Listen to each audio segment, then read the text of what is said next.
benefício, que é um pouco falar sobre a PEC 287, a reforma trabalhista e os impactos negativos dessas duas propostas de mudanças das relações de trabalho entendido em sentido amplo sobre as trabalhadoras, os trabalhadores e o futuro do Brasil, né? Bom, então, para alcançar esse objetivo que me foi solicitado, eu vou falar um pouquinho sobre a PEC 287, depois eu vou falar um pouquinho sobre a proposta de reforma trabalhista, o que cada uma tem de negativo ou de potencialmente negativo e chegar nas conclusões finais. A primeira coisa que eu queria alertar, eu dei o título para minha apresentação, apesar de que eu não vou projetar imagem, mas enfim, eu dei o título para minha apresentação de As Reformas Previdenciária e Trabalhista, a Desumanização das Relações de Trabalho. Todas duas propostas de mudança, elas consideram os seres humanos, os trabalhadores e as trabalhadoras, como algo descartável. Então, foi um pouco isso que eu quis sintetizar no título da minha apresentação, como a desumanização das relações de trabalho. E aí eu acho que a primeira coisa que a gente tem que pensar é que e aí eu estou fazendo uma autocrítica, né? Eu tenho me referido à PEC 287 como a reforma da Previdência. E eu estou errado, né? Porque o Lindolfo falou um pouco isso, ela na verdade não é uma reforma, é um desmonte, né? E aí é o que as pessoas, muitas vezes, de debates, na hora que abre, né, para as pessoas falarem, elas falam, olha, quando a gente está querendo fazer uma reforma em casa, é para melhorar, né?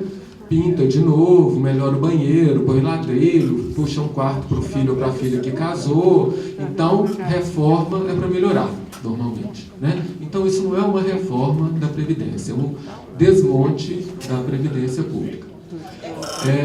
Bom, e tem um outro erro, porque, na verdade, não é só da Previdência, é da Previdência e da assistência. E aí, para algumas categorias de trabalhadores, isso faz toda a diferença, né? Eu não vou conseguir fazer uma exposição completa sobre a proposta de reforma da Previdência, né? A CUT tem feito uma discussão sobre isso, eu tenho ido a esses debates e quem já participou sabe que eu levo pelo menos 1h10 para falar da reforma ou do desmonte da Previdência e da assistência. Então, não vou fazer isso, vou sintetizar para o que interessa mais de perto a essa discussão aqui hoje, né?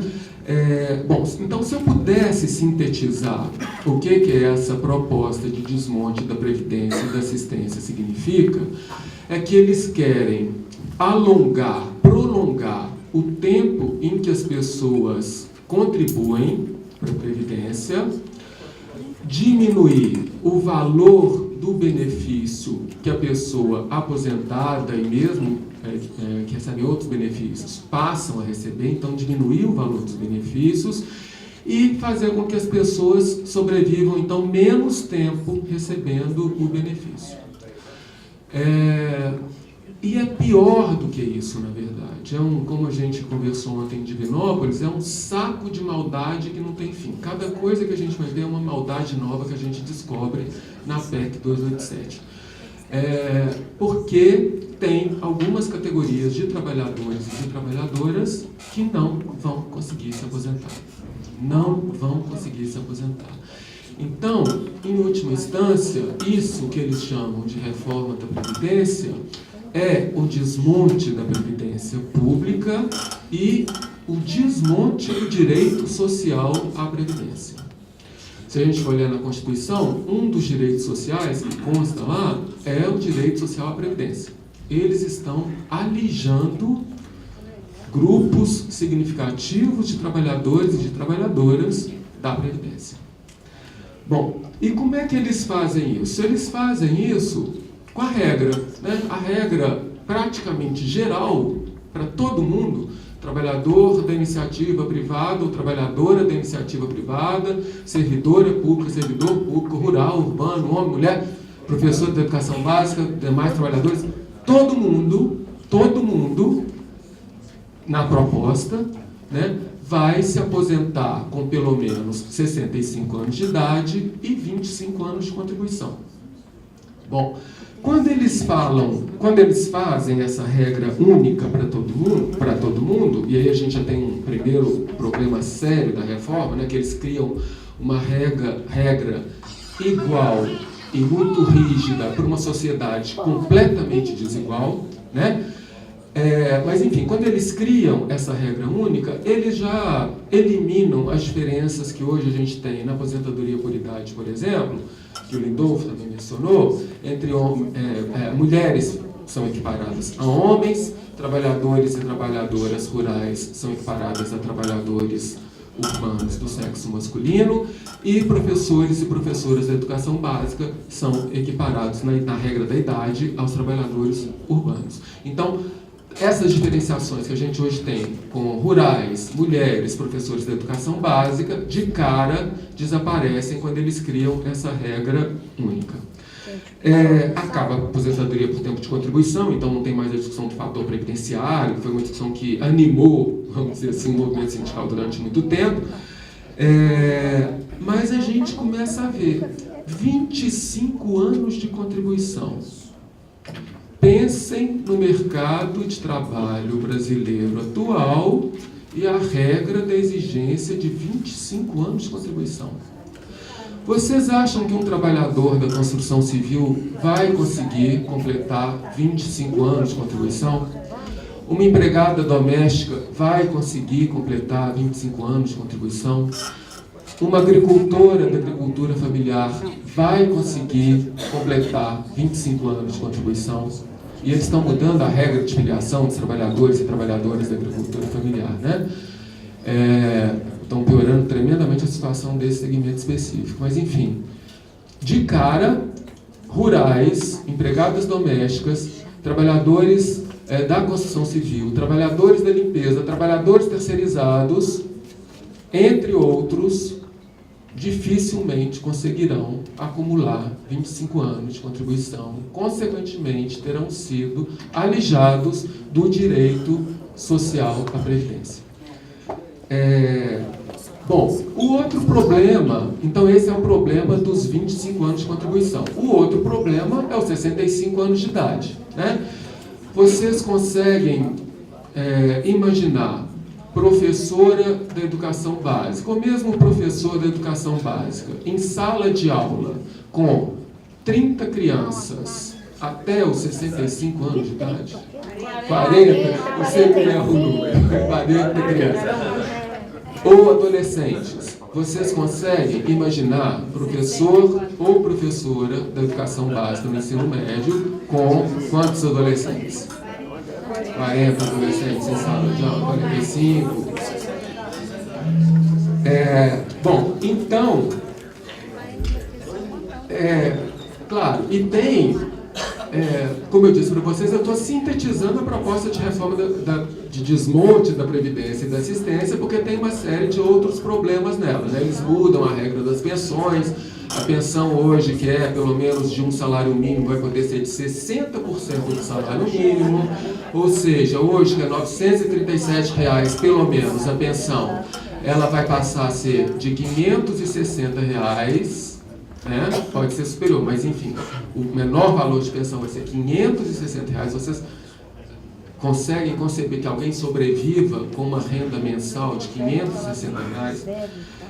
Muda a aposentadoria por invalidez, enfim, tem uma série de outras mudanças. E qual que é a relação? Vamos pensar agora, como eu falei que era o desmonte da Previdência e da assistência, em relação à assistência social, eles estão propondo no benefício de prestação continuada. No benefício de prestação continuada, para idoso, cuja regra atual de acesso é ter 65 anos, eles estão propondo passar para 70 anos. Né? O benefício de prestação continuada, que é hoje de no mínimo salário mínimo, eles estão desvinculando do salário mínimo. Ou seja, o benefício da assistência vai ser postergado, a possibilidade de ter acesso a ele de 65 anos para 70, e o valor vai ser menor do que é hoje. Então, voltando ao caso dos trabalhadores rurais, eles estão mudando a forma de filiação dos trabalhadores rurais, provavelmente eles não vão conseguir contribuir, eles estão alongando o tempo necessário de contribuição para que esses trabalhadores consigam se aposentar, não vão conseguir completar os 25 anos de contribuição, vão chegar aos 65 anos, não vão ter aposentadoria e não vão ter o benefício de prestação continuada da assistência, porque a idade passou de 65 para 70. Então, como eu disse para vocês, a crueldade, a capacidade humana de criar crueldade, de imaginar regras cruéis, não tem fim. E é por isso que eu disse que é errado a gente falar que é reforma da Previdência ou mesmo desmonte da Previdência. É desmonte da Previdência e da assistência, porque para alguns trabalhadores essas duas coisas não andam juntas. Por exemplo, trabalhadores da construção civil que têm uma trajetória profissional muito irregular, né? De vez em quando eles são contratados como autônomos, depois eles não têm carteira assinada, depois tem carteira assinada. Muitas vezes eles falam o seguinte: eu não vou contribuir para a Previdência, eu vou, sei lá, trabalhar sem carteira ou como autônomo, porque quando eu chegar lá nos 65 anos, aí eles muitas vezes identificam assim, né? Não é sem razão não, eles falam, eu me aposento sem ter contribuído. Isso que eles chamam de eu me aposento sem ter contribuído é o BPC, é o benefício de prestação continuada, né? E aí, esses trabalhadores, eles não vão conseguir, porque mudou de 65 para 70 anos. E vocês imaginam um trabalhador de 65 anos ainda precisando completar o tempo mínimo dele de contribuição, trabalhando com carteira para contribuir para a Previdência, para poder se aposentar, mesmo que seja depois dos 65 anos? Qual é o mercado de trabalho que a gente tem para pessoa idosa no Brasil? Bom, então, agora fazer um pouquinho das conclusões sobre a PEC 287. Né? Como eu disse para vocês, as regras são muito rígidas e iguais para um país, para o mercado de trabalho, para uma sociedade completamente desigual. Muitos não vão conseguir se aposentar, particularmente aqueles que são mais sujeitos à rotatividade, às demissões, à baixa remuneração, à sazonalidade, né? Como são esses grupos de trabalhadores e trabalhadoras que eu destaquei, né? Alguns outros grupos vão perder direitos, professores de educação básica, né? Os trabalhadores que têm direito hoje à aposentadoria especial, as mulheres. Eu acho que a professora Marilane talvez toque um pouco mais nesse assunto. Para elas também é particularmente mais difícil alcançar os 25 anos de contribuição. Enfim, ela vai discutir mais devido à situação da mulher na sociedade brasileira. E muitos desses trabalhadores vão, então, contribuir contribuir para a Previdência sem usufruir do direito da Previdência. Eles vão estar, na verdade, subsidiando a Previdência dos trabalhadores que são mais estáveis nas suas relações de trabalho. Bom, então, a PEC 287 do desmonte da Previdência e da Assistência, ela pega toda a classe trabalhadora, inclusive quem já está aposentado, porque muda a regra de pensão e regra de acúmulo de pensão.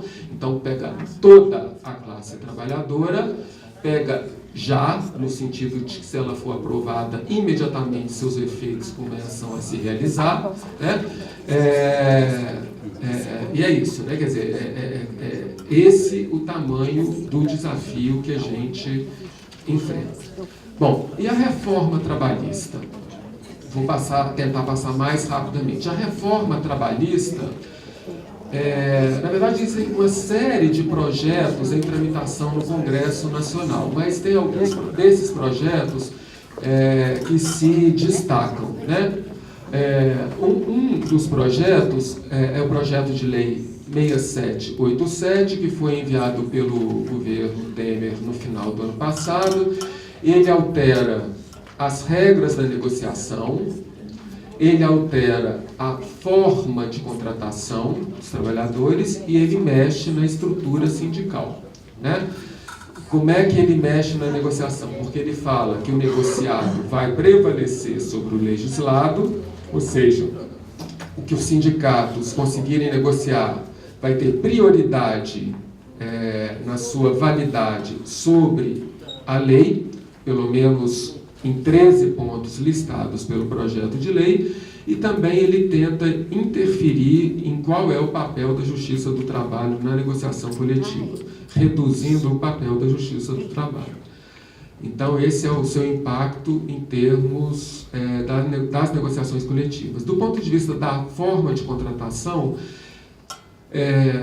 sendo muito sintético, ele amplia a possibilidade de contratar, a possibilidade e a regra da contratação do trabalho temporário e por tempo parcial, né? E do ponto de vista da estrutura sindical, ele manda escolher representante sindical, que isso vai mexer, tem um risco de mexer na estrutura sindical e abrir aí uma competição entre representante dos trabalhadores na empresa com a representação sindical. Então, esse é o projeto de lei 6787, de 2016. Depois tem 2 projetos sobre a terceirização. Isso a maioria das pessoas aqui talvez já conheça, porque foi um debate muito grande aqui em Minas, no movimento sindical, sobre o projeto de lei 4330, que depois virou o PLC 30, né? Enfim, mas os 2 projetos, eles promovem a terceirização ilimitada, possibilitam a pejotização e possibilitam a subcontratação, ou seja, a terceirização, quarteirização, quinteirização, por aí vai, né? Bom, fazer algumas críticas muito rápido, mas antes eu vou falar o seguinte, olha, a terceirização, ela é uma espada sobre a cabeça do movimento sindical e sobre a cabeça dos trabalhadores e das trabalhadoras, porque existem 2 projetos de lei em tramitação e existe também um julgamento no STF que está pendente. Então, eles estão tentando ampliar, né, irrestritamente a possibilidade de terceirização no Congresso e na Justiça, sendo que no Congresso eles têm um projeto que está no Senado e o outro que está na Câmara, que eles podem julgar com essas coisas, aprovar o que for mais fácil, dependendo da conjuntura política do momento. Pode aprovar o que está no Senado ou pode aprovar o que está na Câmara, e aí vigora a terceirização ilimitada. Ou então o STF pode vir a julgar que a terceirização é legal, né? Bom, e todos esses, tanto o projeto de lei 6787 quanto os 2 da terceirização, em princípio, eles afetam mais particularmente o setor privado da economia, mas o setor privado e as empresas estatais. Mas, por outro lado, a lógica da terceirização, ela é facilmente transplantada para o setor público, né? E a gente vê o setor público, enfim, promovendo a terceirização por meio das contratações de PPPs, de fundações, de, PJs, de mil maneiras.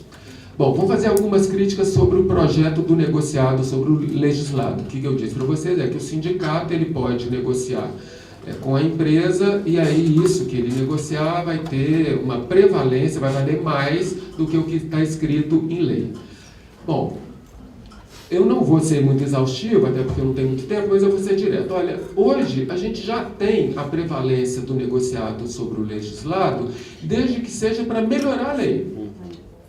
Então já vigora a prevalência do negociado sobre o legislado no Brasil para melhorar a lei.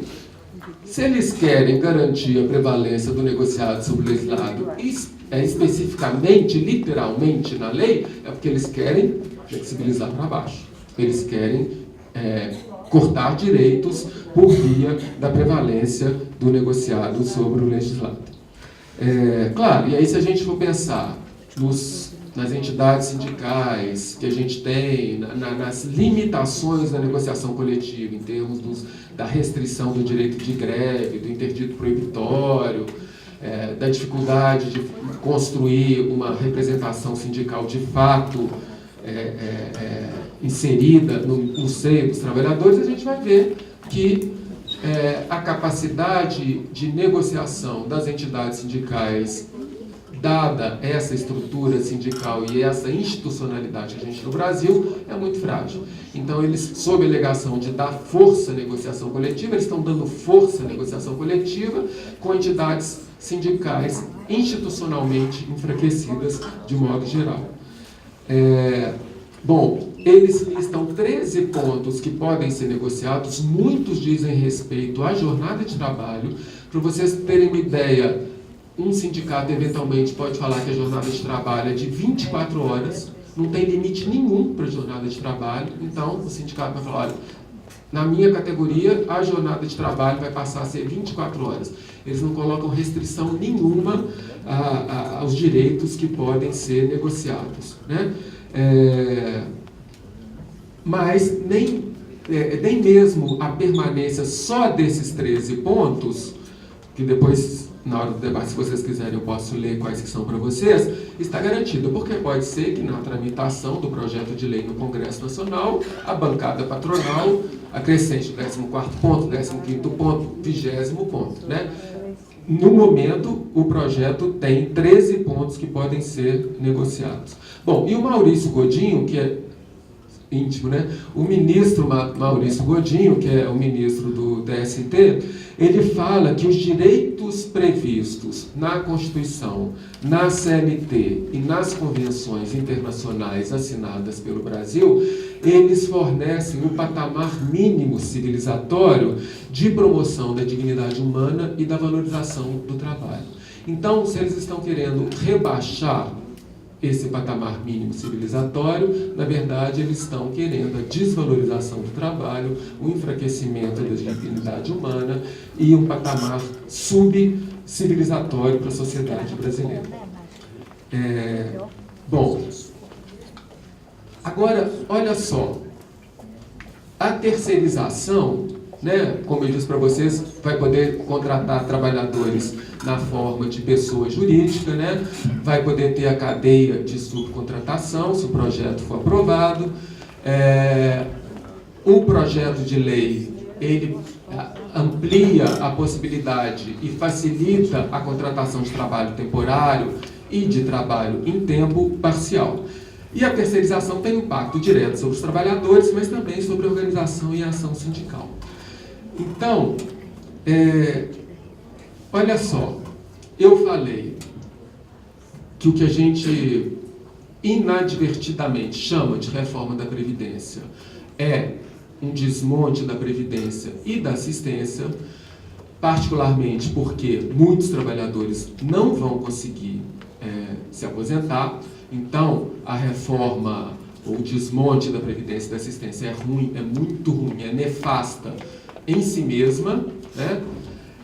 A reforma trabalhista, ela também é péssima, negativa, nefasta em si mesma, e a combinação das duas é dramática. A combinação das duas é dramática. Por quê?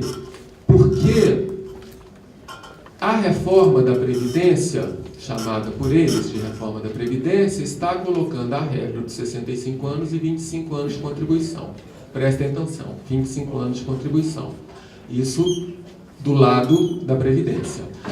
Do lado trabalhista, eles estão ampliando as possibilidades de formas de contratação precárias. Pejotização, tempo parcial, subcontratação, trabalho temporário, que é mais instável, né? O pessoal é demitido mais vezes, né? A renda é mais baixa. Então, eles estão promovendo uma desestruturação do mercado de trabalho e exigindo regras rígidas de contribuição para ter acesso à previdência social, à previdência pública de maneira geral. Então, a reforma trabalhista é ruim em si mesma, muito ruim em si mesma. A reforma, eu sempre falei errado, o desmonte da Previdência e da assistência é muito ruim em si mesmo, e a combinação é trágica para as trabalhadoras, para os trabalhadores e para o futuro desse país em termos de patamar civilizatório.